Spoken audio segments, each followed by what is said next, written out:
बिस्मिल्लाहिर्रहमानिर्रहीम। अस्सलाम वालेकुम डियर स्टूडेंट्स, मैं हूं प्रोफेसर मोहम्मद अफजल और आप देख रहे हैं YouTube channel Pakistan school of mathematics. तो स्टूडेंट्स, आज हम जैसा कि प्रीवियस लेक्चर में हम बात कर चुके हैं क्वेश्चन नंबर 2 की, और आज की इस लेक्चर में स्टूडेंट्स कंप्लीट डिस्क्रिप्शन आपको देंगे क्वेश्चन नंबर 3 की। एक्सरसाइज 1.1 है, mathematics intermediate part 2। Perimeter of a sphere is a function of its area. तो स्टूडेंट, सबसे पहले तो हम स्केयर की बात करते हैं कि हमारे पास जो स्केयर है वो कैसी शेप होगी, कैसी फिगर होगी, जिसके बारे में इधर लिखा हुआ है। तो स्केयर की अगर स्टूडेंट्स हम बात करें तो स्केयर हम कहेंगे एक ऐसी शेप को, एक ऐसी फिगर को जिसकी चारों साइड्स क्या होती हैं स्टूडेंट्स, इक्वल होती हैं, बराबर होती हैं। तो ये हमारे पास थी एक स्केयर। तो स्केयर के बाद हम बढ़ते हैं इसके सोल्यूशन की तरफ। स्केयर क्या होती है? एक ऐसी शेप, एक ऐसी फिगर जिसकी चारों साइड्स बराबर हों और हर जाविया जो है वो आप देख सकते हैं कि वो कितने का होना चाहिए, 90 डिग्री का। ऐसी शेप को, ऐसी फिगर को स्टूडेंट्स हम बोलते हैं कि ये हमारे पास क्या है, स्केयर है। तो पेरीमीटर ऑफ अ स्केयर से क्या मुराद है? बढ़ते हैं स्टूडेंट इसके सोल्यूशन की तरफ। तो सोल्यूशन में जो सबसे पहला पॉइंट है, पेरीमीटर को रिप्रेजेंट करते हैं पी से, और पेरीमीटर बराबर है, पेरीमीटर स्टूडेंट बोलते हैं अहाते को। अहाता क्या होता है?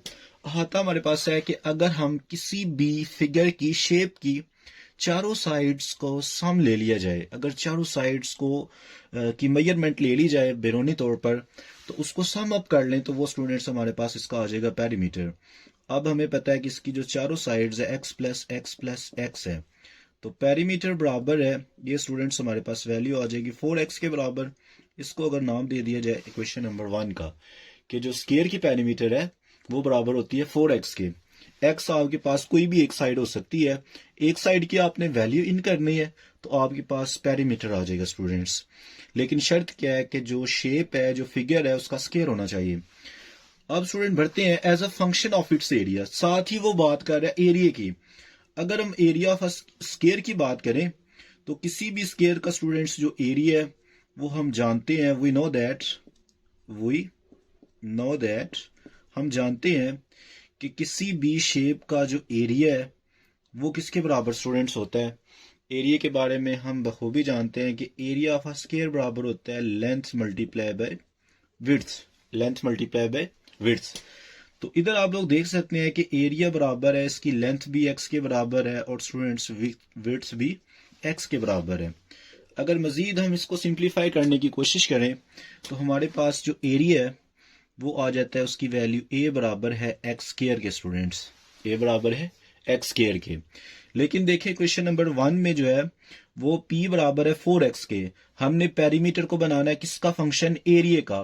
तो अगर इधर से हम x की वैल्यू इधर से निकालना चाहें तो ये तो स्टूडेंट्स x स्क्वायर है, तो स्क्वायर को खत्म करने के लिए हम क्या कर सकते हैं student? Taking square root on both sides, a बराबर है स्क्वायर एक्स स्क्वायर का स्क्वायर रूट ले लेंगे और x बराबर है स्क्वायर रूट ऑफ a। इसको स्टूडेंट्स मैंने नाम दे दिया है क्वेश्चन नंबर 2 का। यानी कि सेकंड इक्वेशन से हमें x की वैल्यू जो है वो स्टूडेंट्स मिल गई है। अगर आपके पास x की वैल्यू आ गई है तो हम क्या करेंगे, इस x की वैल्यू को क्वेश्चन नंबर 1 में यूज कर लेंगे। तो जैसा कि 1 में दिया हुआ है p बराबर है 4 और x की जगह पे क्या वैल्यू पुट कर लेंगे students? Square root of a। तो ये इस तरह हमारे पास ये रिक्वायर्ड इसका रिजल्ट है कि पेरीमीटर किसका फंक्शन बन गया? एरिया का। अगर आप एरिया की वैल्यू पुट करें तो आपके पास पेरीमीटर आ जाएगा। यानी कि पेरीमीटर और एरिया में क्या फर्क है, इनमें क्या मतलब आपस में रिलेशन है? तो हम कहेंगे कि पेरीमीटर जो है एरिया का स्क्वायर रूट लेने के बाद अगर 4 से मल्टीप्लाई कर दिया जाए तो वो पेरीमीटर के इक्वल होगा, किसी भी स्क्वायर का जो एरिया है। तो ये स्टूडेंट्स हमारे पास था रिक्वायर्ड रिजल्ट, और ये रिजल्ट सेम सिचुएशन वो पूछ सकता है स्टेटमेंट देने के बाद एमसीक्यूज में भी, कि पेरीमीटर जो है वो किसका फंक्शन होगा। स्टूडेंट्स आगे मजीद बढ़ते हैं अपने अगले क्वेश्चन की तरफ। तो उसमें लिखा हुआ है कि आपके पास एरिया ऑफ अ सर्कल। तो हम जानते हैं कि कोई भी सर्कल है तो एक सर्कल को दूसरे सर्कल से डिफ्रेंशिएट कैसे किया जा सकता है? जी, आप लोगों से ये क्वेश्चन है कि किसी एक सर्कल को दूसरे सर्कल से फर्क करना हो तो आप लोग क्या चीज देखते हैं उसकी? हम लोग देखते हैं उसके सेंटर से बाउंड्री तक का जो फासला है वो उसका रेडियस होता है। सेंटर से बाउंड्री तक का जो डिस्टेंस है वो स्टूडेंट्स क्या होता है, उसका रेडियस होता है। तो हमें पता है कि जो एरिया ऑफ अ सर्कल है वो बराबर होता है पाई आर स्क्वायर के। इसके बढ़ते हैं सोल्यूशन की जानब students. Area of a circle, किसी भी सर्कल का एरिया बराबर होता है पाई आर स्क्वायर की, यानी कि रेडियस पे डिपेंड करता है। आर की वैल्यू चेंज, ये देखें पाई एक कांस्टेंट वैल्यू है, पाई कांस्टेंट वैल्यू, इसकी वैल्यू फिक्स रहती है, लेकिन आर की वैल्यू आप लोग चेंज करेंगे तो उससे एरिया के ऊपर भी फर्क पड़ता है। तो मतलब ये कि आर की वैल्यू अगर हम चेंज करते जाएं तो एरिया ए जो है वो भी हमारे पास उसकी वैल्यू चेंज होती जाएगी। तो ये किस पे डिपेंड करता है स्टूडेंट्स, आर पे डिपेंड करता है। तो अगर मैं इसको दे दूं क्वेश्चन नंबर 1 का नाम, और साथ ही आगे वो बात कर रहा है as a function of its circumference. तो सर्कमफ्रेंस स्टूडेंट्स बोलते हैं ये जो उसकी बाउंड्री होती है, ये उसका सर्कमफ्रेंस है। तो सर्कमफ्रेंस कैसे निकालते हैं? आपको पता है इस सर्कल के अंदर टोटल एंगल कितने का होता है, 360 डिग्री का, जो कि 2 पाई के बराबर है। अगर हम टोटल एंगल को रेडियस के साथ मल्टीप्लाई कर दें तो ये स्टूडेंट्स हमारे पास आ जाएगा total circumference of a circle. तो ये फार्मूले है दो, बेसिक लेवल में हमने पहले भी इनको टच किया हुआ है। तो ये स्टूडेंट्स हमारे पास सी बराबर है, सर्कमफ्रेंस को सी से रिप्रेजेंट करना है, ये बराबर होता है 2 पाई आर के। सर्कमफ्रेंस किसके बराबर है, 2 पाई आर के। तो अगर ये हमारे पास स्टूडेंट्स 2 पाई आर के बराबर है तो फिर हम अगर इधर से इसको नाम दे दें क्वेश्चन नंबर 2 का, तो फ्रॉम इक्वेशन 2 हम 2 में से अगर आर की वैल्यू निकालना चाहें, आर को एलिमिनेट कर लेंगे ना ऊपर से, ऊपर देखिए आर का स्केयर है, तो हमने ए और सी के दरमियान रिलेशन बनाना है। तो आर की वैल्यू अगर हम 2 से निकाल लें, सी बराबर हम जानते हैं कि सी बराबर है 2 पाई आर के। अगर आर की वैल्यू स्टूडेंट्स हम निकालना चाहें तो 2 पाई इधर क्या हो रहा है, मल्टीप्लाई, दूसरी साइड पे जाके ये क्या हो जाएगा स्टूडेंट्स, डिवाइड हो जाएगा। तो ये हमारे पास किसकी वैल्यू आ गई है, आर की। आर की वैल्यू आपने क्या करना है, क्वेश्चन नंबर 1 में यूज कर लेनी है। तो इधर हम कहेंगे पुट आर इन इक्वेशन 1, पहली क्वेश्चन में इसकी वैल्यू यूज कर लेंगे स्टूडेंट्स। तो ए बराबर है पाई, और आर की वैल्यू स्टूडेंट्स किसके बराबर है, सी ओवर 2 पाई, सी ओवर 2 पाई। और जैसा कि आप देख रहे हैं कि आर के ऊपर स्केयर है, तो इधर भी हमने क्या किया, आर के ऊपर स्केयर लिख लिया स्टूडेंट्स। तो ए बराबर है हमारे पास पाई, और सी का करें तो ये आ जाता है सी का स्केयर, 2 पाई का स्केयर करें तो ये स्टूडेंट्स आ जाएगा 4, और पाई का स्केयर पाई स्केयर। तो इधर से मजीद रिजल्ट को सिंप्लीफाई किया जाए तो ये आप लोग देख सकते हैं कि इधर से हमारे पास एक वैल्यू जो है वो नीचे वाली वैल्यू के साथ कैंसिल हो जाएगी, पाई का एक फैक्टर, ये स्केयर है नीचे, एक फैक्टर इससे कैंसिल हो जाएगा। तो ए बराबर आ जाता है स्टूडेंट्स, ए बराबर है, इधर से मजीद रिजल्ट्स अगर हम निकालें तो ए बराबर आ जाएगा, पाई ए कैंसिल हो गई है वैल्यू, तो ऊपर स्टूडेंट्स हमारे पास आ जाएगा सी का स्केयर डिवाइडेड बाय, एक फैक्टर इससे कैंसिल करने के बाद हमारे पास बटे के नीचे क्या वैल्यू बचेगी, 4 पाई। ये स्टूडेंट्स हमने रिलेशन जो है वो डिराइव करना था। इसके बाद अगर हम बात करें इसके मजीद जो थर्ड वाला पार्ट है, तो उसमें स्टूडेंट्स को क्या कहता है कि volume of a cube as a function of its area as its base, कि जो वॉल्यूम है वो बेस का फंक्शन है, यानी कि जो एरिया है उसकी बेस का, ये उसका फंक्शन है।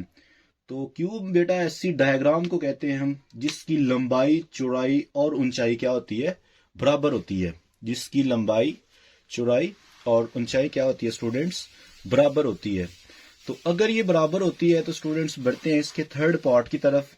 तो थर्ड वाले पार्ट में क्या कह रहे हैं कि volume of a cube, volume of a cube. तो अगेन देखें जरा एक्सरसाइज जो है वो हम ऑलरेडी बात कर रहे हैं 1.1 की, क्वेश्चन नंबर 3 भी डिस्कस कर चुके हैं, और उसका सी वाला पार्ट, थर्ड पार्ट की बात करने लगे हैं। तो स्टूडेंट थर्ड पार्ट में क्या है कि volume of a cube as a function of its area, volume of a cube is a function of its area,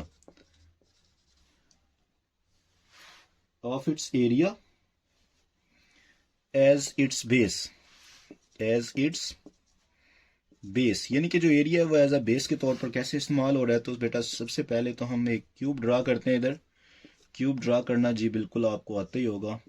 ये ड्रा करने का मेथड भी आप लोग देख सकते हैं कि आपने कोई भी क्यूब बनानी हो तो उसके लिए ये शर्त है कि एक ऐसी शेप होगी जिसकी लंबाई, चौड़ाई और ऊंचाई तीनों साइड्स क्या होती हैं, बराबर होती हैं स्टूडेंट्स। तो वॉल्यूम निकालने के लिए सबसे पहली बात यह है कि हम वॉल्यूम बराबर है length multiply by width multiply by height. तो v बराबर है x multiply by x multiply by x और v बराबर है स्टूडेंट्स x क्यूब के। ये देख सकते हैं आप लोग। इसको क्या नाम दे देंगे स्टूडेंट्स, इक्वेशन नंबर 1 का। अब ये देखें area of the base, area of the base. अब एरिया ऑफ द बेस की बात कर रहे हैं तो आप लोग देख सकते हैं कि ये सारी बेस है। तो अगर ये बेस है तो इसमें लंबाई, चौड़ाई, ऊंचाई ये चारों साइड्स तो बराबर है। तो ये बेस एज अ स्केयर नहीं बन जाएगी। आपके सामने नजर आ रहा है कि बेस को हम स्केयर कंसीडर कर सकते हैं। क्यों? क्योंकि चारों साइड्स बराबर है। तो अगर चारों साइड्स बराबर है तो a बराबर है x डॉट x, स्केयर बन जाएगी ना। स्केयर का एरिया आप लोग ऑलरेडी पढ़ चुके हैं, x का स्केयर। अगर x का स्केयर है ये, तो हमारे पास इधर से जो x की कीमत आएगी वो स्टूडेंट्स क्या आ जाएगी, दोनों तरफ स्केयर रूट ले लेंगे। तो x बराबर है स्केयर रूट ऑफ a। तो ये आप x की कीमत इधर क्वेश्चन नंबर 1 में यूज कर सकते हैं। इसको नाम दे दें क्वेश्चन नंबर 2 का। तो v बराबर है क्वेश्चन नंबर 1 के मुताबिक x का क्यूब। तो x की कीमत हमारे पास है स्केयर रूट ऑफ a और इसका स्टूडेंट्स आ जाएगा क्यूब। अगर हम इसको मजीद सिंप्लीफाई करके लिखें तो a के स्केयर रूट की कीमत कितनी होती है, 1/2 और सारे की पावर स्टूडेंट्स कितनी आ जाएगी, 3। पावर पावर से मल्टीप्लाई हो जाती है, रूल है ये। a की पावर स्टूडेंट्स आ जाएगी 3/2। ये था हमारे पास फाइनल रिजल्ट जिसमें हमने वॉल्यूम को साबित किया है कि एरिया का फंक्शन है एज इट्स बेस। तो आज का लेक्चर अपने इख्तिताम को पहुंचा। दुआ में याद रखिएगा और इसका फीडबैक लाजमी तौर पर आपने मेरे साथ शेयर करना है ताकि इस तरह की जो हेल्पिंग मटेरियल है ये पेपर पॉइंट ऑफ व्यू से बहुत इंपॉर्टेंट है। ये शॉर्ट क्वेश्चन जो है बल्कि तकरीबन बोर्ड के पेपर में हर दफ़ा एक क्वेश्चन लाजमी पूछा जाता है। दुआ में याद रखिएगा। अल्लाह हाफिज़।